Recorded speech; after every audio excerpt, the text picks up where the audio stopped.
Hey everybody, my name is Reverend Thomas Hargis, and I am the pastor of Calvary Hilltop United Methodist Church and the executive director at the Jubilee Project. And this morning, I'm really excited because we get to have a little fun. We get to be joined by Dr. Katherine Owens, who I will introduce you to in a little bit. So if you can do me a favor, share this with your friends. We're going to be discussing medications this morning in light of the coronavirus.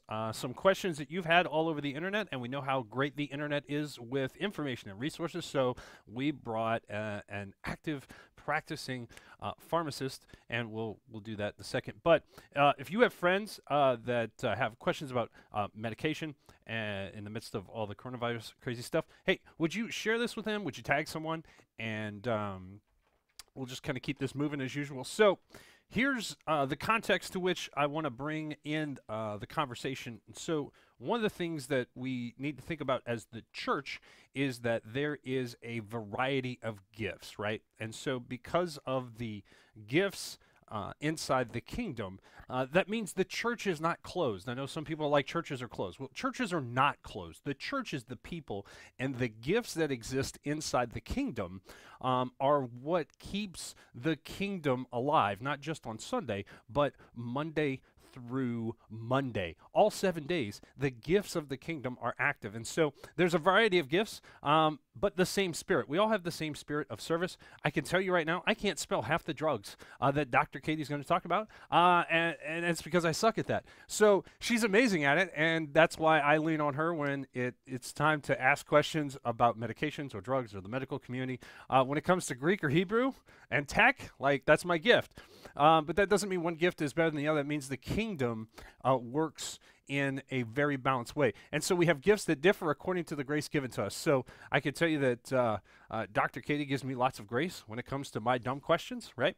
And so there is no such thing as a dumb question.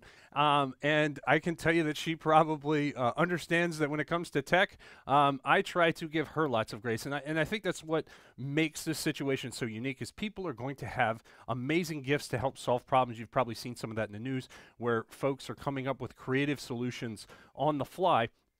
And it's all the same spirit. So understand that the church is very much alive in a hospital or in the response of a grocery store employee to clean a cart. All of these are gifts, and people are gifted with the unique ability in their place and space to carry out the works of the church. And so I love this image because it's true that the church is everywhere. The church is absolutely everywhere. It's here, here, here, here, here. And we just need to recognize that and honor that ministry is happening. It's just happening in a different place, not just on Sunday morning. And I know maybe your pastors preached about that, but we're going to keep reminding folks that the church is very much alive. The ministry in your home is very much alive. So all that to say, we're going to introduce Dr. Katie here because, I've been blabbing too much. So,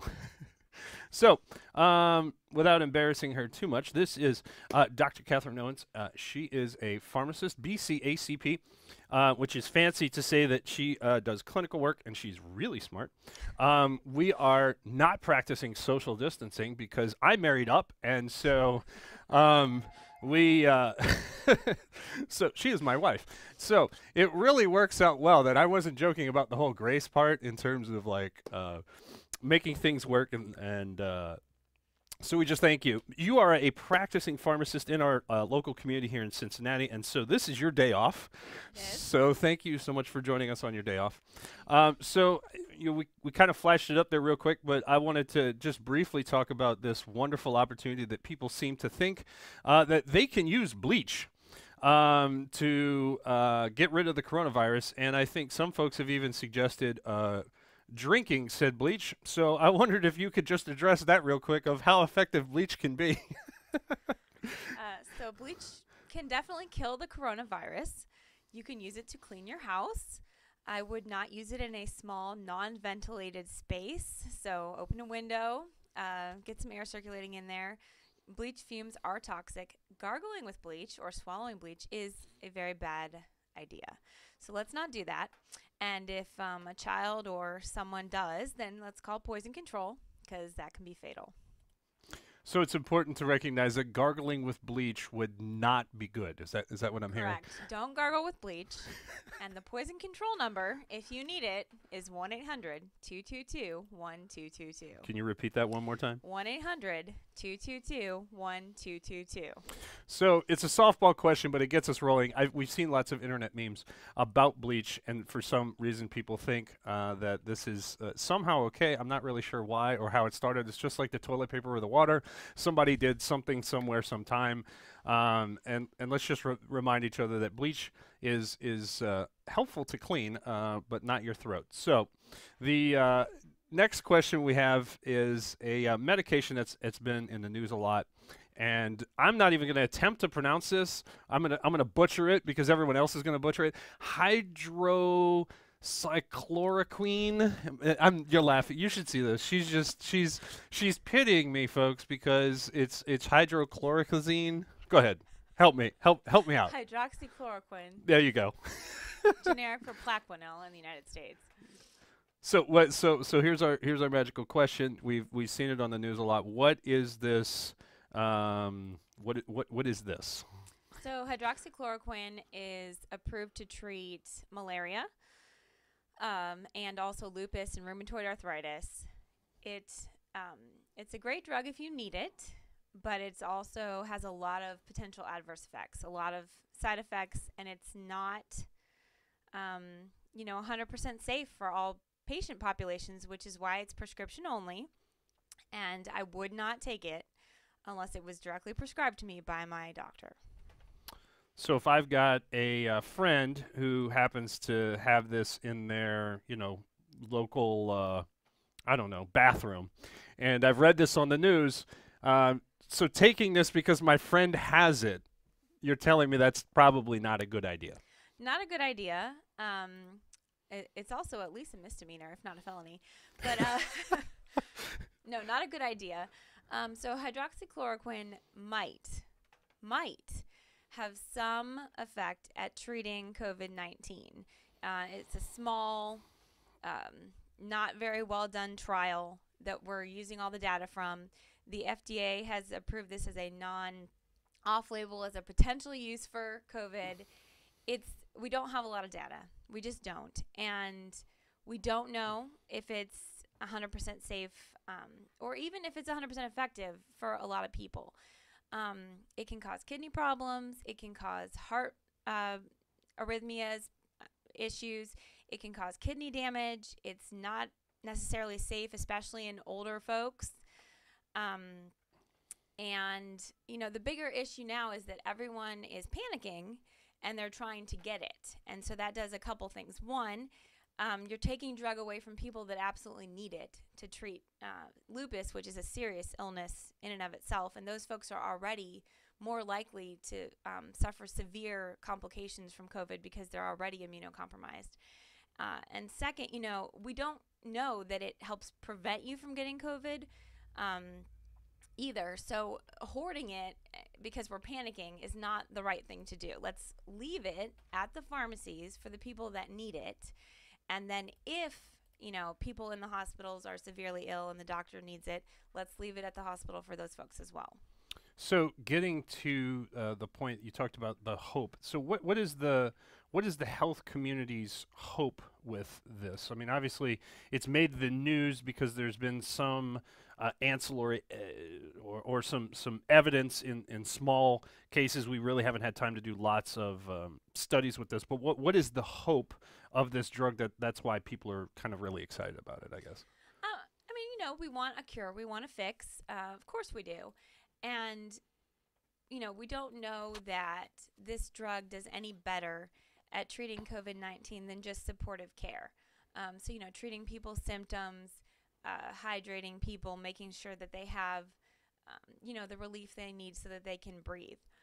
So if you have a fever, a dry cough, respiratory symptoms, you think you might have COVID-19, I would call my primary care doctor or call the health department. Don't necessarily rush out anywhere. Don't rush to the ER, and get their advice and then take steps from there. And of course, let's reserve 911 for we're truly having a health emergency, a health crisis. because first responders, paramedics, doctors, hospitals, ERs are all being overwhelmed, and they can't treat the people that have regular problems. I mean, if you have a heart attack, you want 911 to respond to you. And so if we're all running to the ER to have a test to see if we maybe have COVID, we're taking resources away from the people that need it.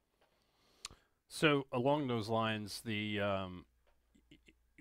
mentioned that lots of folks, especially immunocompromised individuals, lupus, I think it's also, correct me if I'm wrong, some type of arthritis. Right, rheumatoid arthritis. Mm-hmm. See, I suck at medicine. I'm just guessing here. So, so if they are taking this medication, and I think the first question that most folks would think about is how is my access to this medication now in jeopardy or what have you, because if people are quote unquote hoarding it, right? Because we saw what happened with toilet paper, we saw what happened with bottled water. What should I know? What should I be thinking about if I'm on this drug? And it is, a little concerning and a little bit scary. There is a chance that if you're regularly prescribed this medicine, that you might not be able to get it because other people are starting to hoard it. So, pharmacies will stay open. All medical establishments are open. So you should be able to get your, I would just call in my refills on time. You could try to get, an emergency supply through your insurance company. If everyone does that, then, there won't be enough for everyone. There are other drugs to treat rheumatoid arthritis. It doesn't necessarily have to be this drug. Lupus is a little harder. But, everyone that can, let's try to leave this drug for people that truly need it. So I got a kind of an oddball question, but I actually heard this from someone who took this drug. Does this mean I can go lick a flagpole right now? Does this mean like I am like Superman? Like if I'm prescribed this drug, that now all of a sudden I have this force field around me and I can go lick handles, and like am I good to go with that? So I mean, in a lab, we think that this drug might help reduce viral load, but if you're already on this drug, you're on it for a reason, and your immune system is probably not as good as a quote-unquote typical or normal person's. So you're already at increased risk for, getting a viral infection. This medicine does not, give you a magical force field that you're protected from contracting this disease. So I would, especially if you're in an at-risk population, if you have cancer, if you're immunocompromised in some way, if you've had a transplant, if you have lupus, you need to stay home. And if you have to go out for groceries or medicine, then you need to try to wear a mask if you can get one. Wash your hands a ton. You don't necessarily need hand sanitizer. Just wash your hands a ton. You don't necessarily need gloves. Use a plastic grocery bag to touch handles. We have American ingenuity. We can figure it out. But try to stay home as much as possible. Send a younger relative to the store if you need to. And I think that may be the biggest blessing that people can give one another. I know that there right now are opportunities for vulnerable and our seniors to shop, at least here in Ohio. They're dedicating hours. But I think you said something really important. As much as we can keep these folks home, and if you're younger and you're not immunocompromised, you have a really great opportunity to bless your neighbors by shopping for them and keeping them home, putting their groceries on the front porch, maintaining 6 feet of distance. And just a reminder, some of you that are joining late, this is my wife, which is why we're way within 6 feet. Only when I'm being good. So, and then it's like 20 foot. But it's a way for us to be the church to one another and kind of look out for one another, in the sense that if you know somebody in your community that really shouldn't be out, that should not be shopping, what can we bring them? And I think delivery services are, I hate to use the word heroes, but they are tremendously valuable right now in delivering items to our vulnerable population to keep their exposure level down. Your specialty is in pharmacy, which is why I want to ask you real quick about this drug. It's a drug that most of us have in our homes. It's ibuprofen. And they had some doctors in France that noticed there was some increased agitation in COVID, and the World Health Organization put out something briefly saying to the effect that, like, if you can avoid taking ibuprofen with COVID, that's probably a good idea. Obviously, ibuprofen manufacturers said there's no scientific evidence of, patient safety. I think everybody's so it's really confusing right now with ibuprofen and what we should do. And I'm just going to throw the ball there in your court. So what do I know? What do I follow? I've got ibuprofen in my house. I have a fever. What do I do? So, I think it's important to remember that we don't have a lot of data, and we're trying to make the best decisions that we can based on the very limited amount of information we have in real time. Healthcare professionals are doing their best. So first, if you're already on ibuprofen or another anti-inflammatory drug for arthritis, pain, or whatever, Aleve, naproxen, ibuprofen, Advil, they're all kind of the same thing. Don't panic. This does not make you more susceptible to contracting COVID, and there's not really any reason to stop it. In any, more severe viral illness, including influenza, there's the thought that NSAIDs, which is nonsteroidal anti-inflammatory drugs, or, ibuprofen, can kind of mask the symptoms, which means we might detect that you are sick later on in the disease process, meaning you might have more severe symptoms by the time we catch it, and it's a little more difficult to treat. So yes, from that standpoint, it might be better to take Tylenol or acetaminophen if you have a fever. That Tylenol or acetaminophen is probably better for a fever anyway, just in terms of effectiveness. And it's generally safer for a lot of folks. NSAIDs or ibuprofen aren't that great in people that are elderly. They can aggravate high blood pressure. They can cause kidney problems. They can cause stomach problems. For most folks, Tylenol or acetaminophen is safer unless you have severe liver damage. And, if you're not sure, you should talk to your doctor or your pharmacist to find out. I don't think it means we need to panic and stop taking our NSAIDs if we're on them for another reason. And if you get a fever and it's under 102 and you're an adult, you don't necessarily even need to take anything for the fever. Fever is our body's natural response. We're fighting the infection. Now, if you get a high fever over 102, I would definitely treat it and, seek some medical advice. Kids, we are a little bit more proactive earlier on, especially little kids. But it's kind of the same thing. If babies have a fever under 100, older babies older than 6 months, and they're still eating and drinking, you're generally fine. We can give them some Tylenol. Kids older than 2, if their fever's under 102 and they're eating and drinking and acting pretty fine, we can just kind of ride it out. And if the fever goes up, then you would want to treat with some Tylenol. And of course, always talk to your kid's pediatrician. But I guess the bottom line is don't panic. And if you get a high fever, probably Tylenol is the better bet. But if all you have at home is ibuprofen, it's better than not taking anything if you need to take it. And it's only taking something if you have a high fever.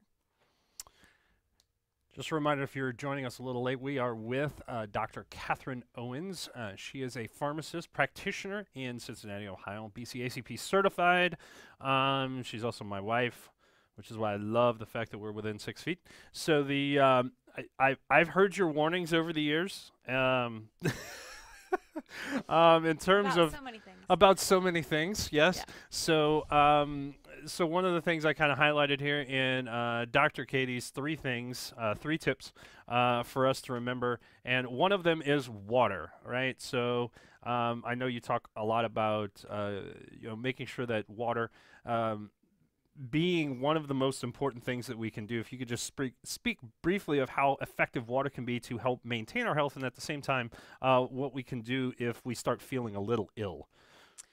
Water does not mean you need to run out and buy bottled water. Tap water is fine.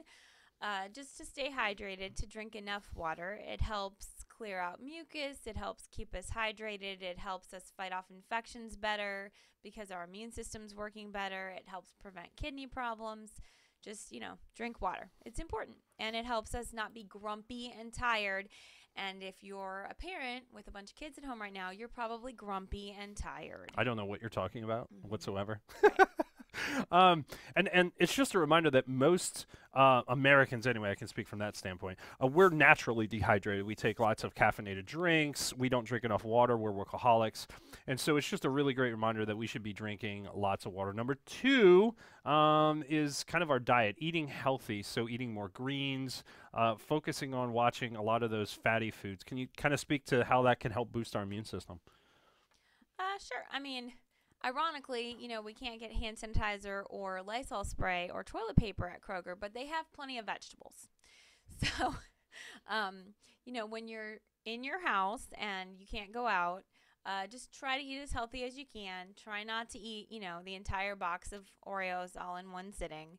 It's important to try to move around some, exercise what you can on your own property, open a window, get some fresh air the house out, and try to be as healthy as you can be in these circumstances. So last one, sleep and rest. It's probably something that maybe people are tired of doing because maybe you have self-quarantine. Not all parts of the country are following the same thing. But lack of sleep can really reduce your body's immunoresponse. At least that's what I've been told over the years of you reminding me to make sure that I get enough rest. So can you share a little bit about why taking an afternoon nap can be really powerful in terms of getting folks the rest that they need for their body to be just ready, just in case? Well, you can't store sleep, but it is important to get at least 7 hours of sleep a night for an adult. Kids obviously need more than that.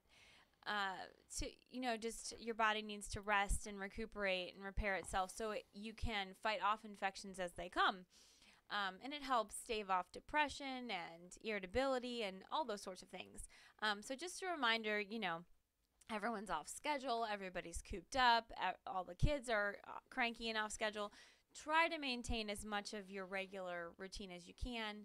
Get up at the same time every morning, go to bed at the same time every night, get the kids in bed, get them their 8 to 10 hours, get yourself 7 hours. Everyone will be better for it. As we wrap up here, thank you so much for joining us on your day off and putting up with me as always. So my name is Reverend Thomas Hargis. I am the pastor at Calvary Hilltop United Methodist Church. If this was a blessing to you, if you would share this, hit a like.